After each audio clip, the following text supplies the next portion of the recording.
Hi viewers, అందరికీ నమస్కారం. Welcome to Sravya's recipes. Hi అండి. ఇవాళ మన రెసిపీ బెండకాయ కూర.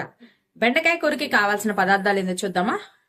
బెండకాయలు, కారం, ఉల్లిపాయలు, పచ్చిమిర్చి, కొత్తిమీర, కరివేపాకు, పచ్చిపప్పు, ఉప్పు, పసుపు, తాలింపు గింజలకి ఎండుమిర్చి, తాలింపు గింజలు, గరం మసాలా. ఇక ప్రాసెస్ స్టార్ట్ చేద్దామా. ఆయిల్. ప్రాసెస్ స్టార్ట్ చేద్దామా. బాండి పెట్టుకొని ఆయిల్ పోసుకోండి. ఆయిల్ పోసుకొని తాలింపు గింజలు వేసుకోండి. పచ్చిపప్పు, కొంచెం కరివేపాకు వేసి మంచిగా వేగనివ్వండి. గోల్డ్ షేడ్ వచ్చేదాకా వేగాలండి.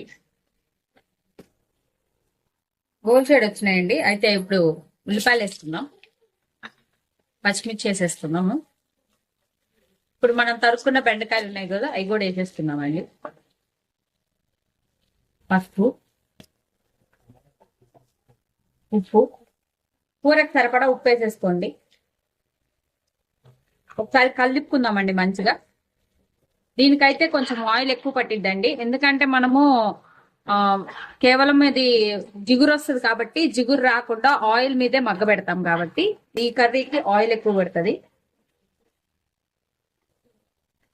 మంచిగా కలిపుకోండి.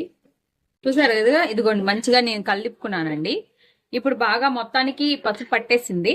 అయితే ఇప్పుడు కొంతసేపు మూత పెట్టి మగ్గ పెడదామండి. దీనికైతే ఆయిల్ ఎక్కువ పట్టిద్దండి ఈ కర్రీకి, ఎందుకంటే నీళ్లు అనేది పొయ్యం కాబట్టి ఆయిల్ మీదే మగ్గుతుంది కాబట్టి ఆయిల్ ఎక్కువ పడుతుంది. అంటే జనరల్ గా చెప్తున్నానండి. దీనికి నేను ఒక గంట ఆయిల్ తీసుకుంటాను నార్మల్ గా ఏ కూరకైనా. దీనికి మాత్రం దీనికి 2 times ఎక్కువ పడుతుంది అనమాట. అంటే 3 గంటల ఆయిల్ పట్టింది. అంటే అంత ఆయిల్ అయితే గట్టిగా పట్టింది. అట్లీస్ట్ 1 గంట ఎక్స్ట్రా అయినా పట్టిద్దండి. ఇప్పుడు మూత పెట్టి సన్న మంట పెట్టేసుకోండి. సిమ్ లో పెట్టేసుకొని మూత పెట్టి మగ్గ పెట్టండి. అయితే మధ్య మధ్యలో మాత్రం చెక్ చేసుకుంటూ ఉండాలండి, కలుపుతూ ఉండాలి. ఎందుకంటే ఆయిల్ మీద కాబట్టి అడుగంటే ఛాన్సెస్ ఎక్కువ ఉంటాయి కాబట్టి మధ్య మధ్యలో ఒకసారి చెక్ చేసుకోండి. చూడండి, కొంచెం మగ్గిపోయిందండి. ఇంకా చాలా మగ్గాలి. ఇలా కొంచెం ఉంటే మాత్రం జిగురు వస్తుంది. మంచిగా మగ్గితే జిగురు అనేది రాదండి అసలు ఈ కర్రీకి. చూసారు కదా, చాలా వరకు మగ్గిందండి. ఇంకా కొంచెం మగ్గాలి. ఈ బెండకాయలో ఉన్న వాటర్ అంతా కూడా ఎవాపరేట్ అయిపోవాలండి. అంతా ఇంకిపోవాలి. అప్పుడే మాత్రమే జిగురు అనేది రాదు. ఇంకా కొంచెం మగ్గాలి. చూసారు కదా, దాదాపు 90% మగ్గిపోయిందండి. ఇప్పుడు మనం కారం వేసుకుందాము. సరిపడా కారం, గరం మసాలా వేసుకుందాం.